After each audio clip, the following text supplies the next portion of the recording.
अस्सलाम वालेकुम। मेरा नाम डॉक्टर मरियम खोकर है। मैं नफ्सियात के डॉक्टर के तौर पे पाकिस्तान में अपनी खिदमत सरअंजाम दे रही हूँ।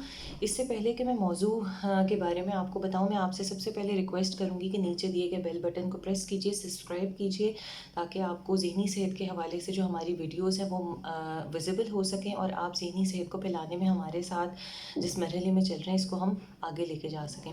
आज हम जिस मौजू के ऊपर बात करेंगे, इस मौजू को हमल के दौरान या बच्चे की पैदाइश के बाद होने वाले डिप्रेशन कहते हैं। वैसे तो डिप्रेशन किसी भी इंसान को किसी भी उम्र में और किसी भी हालत में हो सकता है, लेकिन ख़ास तौर पे जब कोई औरत हमल के सिलसिले से गुज़र रही होती है या फिर बच्चे की पैदाइश के बाद का जो 1 साल होता है जिसे पोस्ट पार्टम पीरियड कहा जाता है, ये वो कमज़ोर लम्हात होते हैं जिसमें कोई भी औरत बहुत आसानी से डिप्रेशन के मरहले से गुज़र सकती है।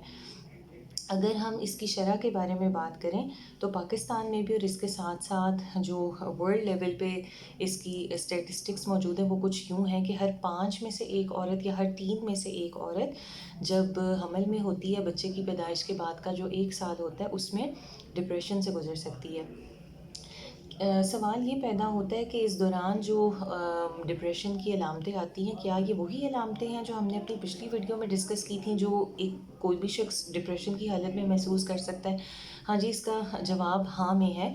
वो जो हमने सारी अलामतें डिस्कस की थी, जिसमें हमने ये देखा था कि एक शख्स उदास रहने लग जाता है, वो कामों में उसकी दिलचस्पी ख़त्म हो जाती है, उसको बुरी-बुरी सोचें आने लगती हैं, उसकी खुद एतमादी में कमी आती है, उसकी नींद, भूख ज़ेर असर होती है, उसके वज़न में कमी या उसका वज़न बढ़ जाता है। इसके अलावा उसको बहुत ज़्यादा शिद्दत में ख़ुदकुशी की सोचें भी आ सकती हैं।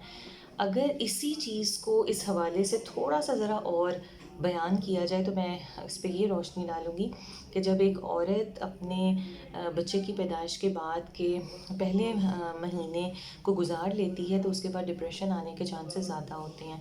और तहकीक इस बात को साबित करती है कि अमूमी तौर पे पहले बच्चे के बाद डिप्रेशन की कैफ़ियत तारी होने के चांसेस कम होते हैं।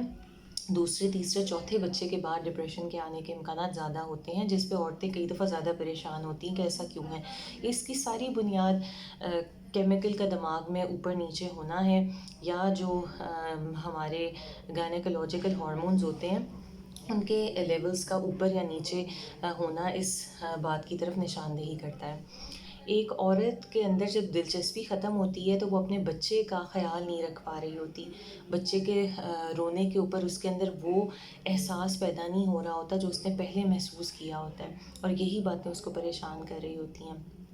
इसके साथ साथ वो बच्चे का ख़्याल रखते हुए ये महसूस कर रही होती है कि वो बहुत अच्छे तरीके से ख़्याल नहीं रख रही बच्चे का। वो हर वक़्त बहुत ज़्यादा थकी होती है, वो थोड़े से काम करके अपने आप को बहुत ज़्यादा थका हुआ महसूस करती है, और ये सारी चीज़ें जो हैं उसके मामलात को मज़ीद ख़राब करती हैं। इसके साथ-साथ क्योंकि बच्चा कई दफ़ा रात को बार-बार उठ रहा होता है अपनी बेसिक ज़रूरतों के लिए, उस वजह से भी एक औरत की नींद मज़ीद और ख़राब होती चली जा रही होती है। और मुख्तलिफ़ लोगों का आना और ख़ातून से मुख्तलिफ़ किस्म के सवालात पूछना कि आपकी नॉर्मल डिलीवरी क्यों नहीं हुई, सी सेक्शन क्यों हो गया, सी सेक्शन में तो ऐसे होता है, बड़ा ऑपरेशन तो यूँ होता है, इसमें तो ऐसे हो जाता है, या फिर बच्चे को दूध पिलाने के हवाले से कि आप बोतल का दूध क्यों पिला रही हैं और आप अपना दूध क्यों नहीं पिला। ये सारी चीज़ें जब एक शख्स डिप्रेशन में मुब्तला होता है तो उसके लिए बहुत बड़ा सवालिया निशान बन जाती है, और यही सारी चीज़ें उसकी खुद एतमादी को मज़ीद ठेस पहुँचाती हैं। और कई दफ़ा जब ये मामला ज़्यादा गंभीर होता है तो फिर एक औरत को ख़ुदकुशी की सोचें भी आने लगती हैं कि उससे एक तरफ बच्चा भी सँभाला नहीं जा रहा होता, एक तरफ उसे अपनी तबीयत की समझ नहीं आ रही होती, तो वो ख़ुदकुशी की कोशिश भी कर सकती है। और इस कैफ़ियत में ख़ुदकुशी का होना भी दिमागी तौर पे केमिकल के इम्बैलेंस की वजह से होता है। और ये सारी सूरत हाल में सबसे अहम और इम्पॉर्टेंट ये है कि हम एक ख़ातून की इस कैफ़ियत को समझें, और उस कैफ़ियत को समझने पे हम ख़ातून को फ़ौरन एक डॉक्टर के पास लेकर जाएँ।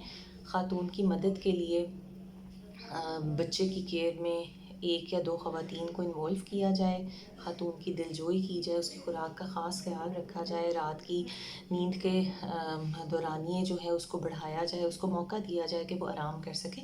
اس کے علاوہ اگر شدت ہلکی یا درمیانی ہوتی ہے تو اس میں تو ہم یہ تھیراپی کے تھرو اور کچھ ہلکی سی جو ہے نیند کے سلسلوں کو بہتر کر کے ہی اس سلسلے سے خاتون کو نکال لیتے ہیں۔